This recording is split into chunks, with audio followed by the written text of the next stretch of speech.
الناصر الدمرجي أو سفاح نابل عزيزي المشاهد هو قاتل متسلسل تونسي قام بعدة جرائم في حق الأطفال خلال ثمانينات القرن الماضي بين قتل واختطاف واغتصاب وحشي، وهو كان آخر من يطبق عليه حكم الإعدام في تونس عام 91. معناها كي يتم الإعلان على إنتاج فيلم على قصة السيد هذا من نجم نكون كان فرحان ومتحمس ومتشوق، لأنه عادة مشكلة الأفلام التونسية الأساسية هي ضعف القصة، ولكن لهنا مع وجود قصة قوية حاضرة مسبقا فإنه العمل هذا بينجم يكون حسب رأيي كان فرصة تاريخية باش نشوفوا عمل تونسي عظيم ينقل السينما التونسية لمستوى آخر. فإلى أي مدى استغل الفيلم الفرصة المتوفرة عنده، وكيفاش تم التعامل مع التحديات الكبيرة المتعلقة بشخصية معقدة كما الناصر الدمرجي. مراجعة فيلم سفاح نابل، برا نبداو.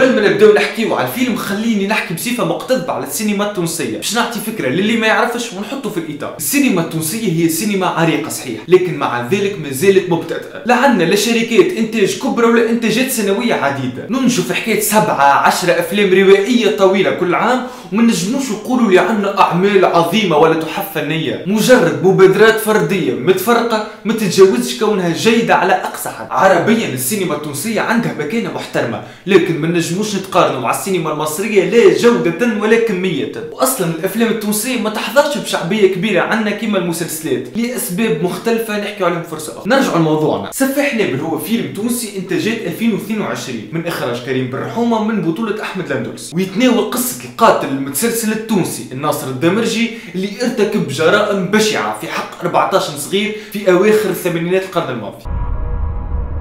عملا باحكام الفصلين 204 و 23 من المجله الجنائيه والفصول 113 وما بعده من مجله الاجراءات الجزائيه، قضت المحكمه حضوريا بعقابك يا ناصر بن الطاهر بالاعدام شنقا حتى الموت. بالنسبة للإيجابيات فإنه العمل هذا كان بصريا ممتع ونجح في تقديم تصويرة مزيانة خاصة مع خدمة ممتازة على مستوى الألوان، ونجح في خلق الأجواء بتاع الفترة هذيك بالديكور والملابس ومواقع التصوير وكالجو الكل، رغم الصعوبات اللي واجهت فريق الفيلم من نقص دعم ومنعهم من استعمال مواقع معينة وبقية المشاكل اللي حكى عليها المنتج. نجمو زاده ممكن نذكروا المكياج اللي من خلاله تحول أحمد الأندلسي شكليا لسفاح نابل، ورغم عدم الدقة التاريخية في المظهر إلا أنه ساعات وركز بالكدا على ساعات كان سبب باش يزيد اهتمامي ولو جزئيا بالقصه او الشخصيه. الموسيقى زاده كانت حاجه قويه ومناسبه على الاخر للجو العام تاع الفيلم، ممكن اصلا تكون احسن حاجه في العمل كامل، وهذه حاجه مش غريبه من كومبوزر بقيمه حمزه بوشناق. هذوما على العموم عزيزي المشاهد هما الايجابيات اللي ما نجمت نلقاهم كان من بعد مجهود كبير، على خاطر وللاسف الشديد سلبيات الفيلم هذا تفوق برشا ايجابياته. ساعه نبداو بحاجه غريبه برشا، ما نعرفش المشكله من الصاله ولا من الفيلم، اما الصوت كان كارثي، تحسه ضعيف ياسر وماهوش واضح، وحتى ككاليتي كان اقل من العادي. باش تفهموا لاي درجه الصوت كان كاتاستروف. انا تونسي، الفيلم تونسي، الشخصيات تحكي باللهجه التونسيه يا عباد،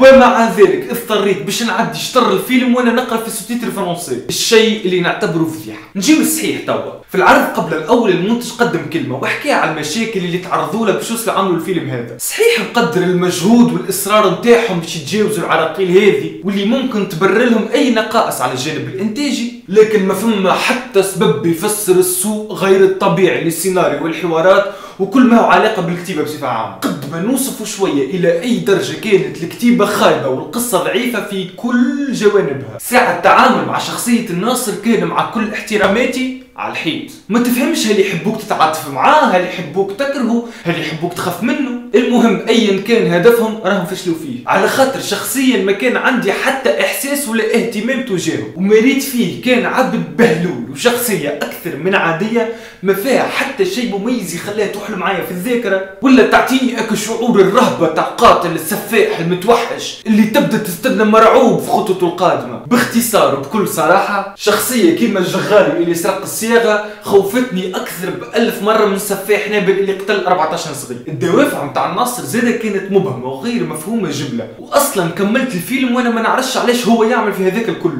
قلت برا يا سيدي ميسالش بالكشي الحكاية مرتبطة بالماضي متاعو، يجيو يعطيونا مشهد فلاش باك قصير الكل كليشيات ولا يبل يعل، قتل ارتباطي تماما بالشخصية. من الاخر شخصية سفاح نابل الفيلم لا علاقة بشخصية سفاح نابل الحقيقة. في الفيلم رينا انسان عادي وقاتل ممل ما فيهوش حتى الريحة متاع الناصر الدمرجي، مجرد شخصية سطحية ما وصلش البوتنسيال الكبير اللي كان عندها وخرجت حاجة من اتفه ما تشوف. السطحية اللي تم التعامل بها مع الشخصية الرئيسية تم التعامل بها مع كل جزئية اخرى في الفيلم تقريبا. ما كانتش فما زاوية معينة يحكيو منها القصة، وما تحسش اللي فما بحث معمق في التاريخ ولا مجهود اضافي لتقديم حاجه مبتكره. كانت فما زاده رتابه كبيره على طول الفيلم بسبب تكرار طرق الجرائم بحذافيرها، بسبب زاده عدم وجود ذروه تبلغها الاحداث. على خاطر عاده في تركيبه اغلب القصص للافلام نلقاو من الاول تمهيد للاحداث وتعريف بالعالم، ومن بعد نوصل للذروه وين الحكايه تاكل بعضها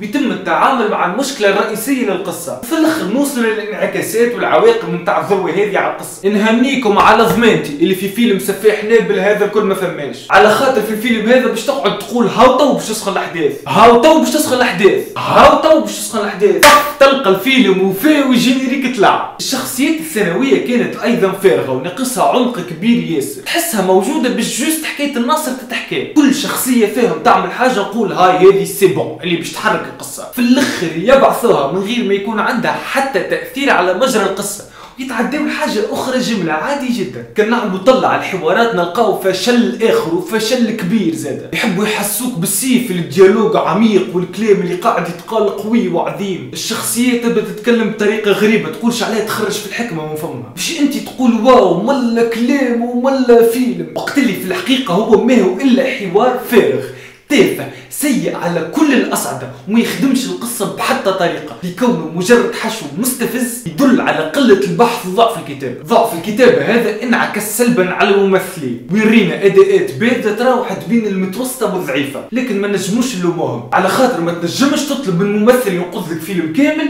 وقت اللي انت تكون مديت له سيناريو وديالوج ما يسوى شيء وما عطيتوش المساحة اللازمة باش يطلع قدراته. من الاخر فيلم سفاح نابل كان فشل ذريع وتجربة سيئة على كل المستويات، لكن نحب نقول حاجه بخصوص النقطه هذه بالذات. صحيح اللي الفيلم كان فاشل، صحيح اللي الفيلم كان خايب، لكن نحاولوا ما يكونش سبب باش نهزوا يدينا على السينما التونسيه ونقيسوا منها. نعرف اللي باش تقول لي الافلام التوانسه واحد ينجح و10 لا، نقول لك بكل بساطه اني نفضل نشوفهم يعملوا 10 افلام على الحيط وبعدهم واحد يصلح على اني ما نشوفهمش يعملوا حتى فيلم. ولذلك فانه الفيلم هذا فرصه باش نتعلموا زوز حاجات مهمه برشا. الحاجه الاولى اللي عندنا برشا حكايات وماده قصصيه مهوله موجوده في التاريخ والتراث التونسي قادرين نعملوا منها مئات الاعمال السمعيه البصريه القويه. الحاجه الثانيه اللي نجم نتعلموها هي كيفيه عدم صناعه الافلام الفاشله. في الاخير نقدر المجهود، نقدر المحاوله، نقدر ايمان المخرج بحلمته واصراره باش يحققها حتى كان ما خطفتش، ولكن ما نجمش نجامل وننافق ونشكر الفيلم هذاك علاش باش نجامل شويه بركه.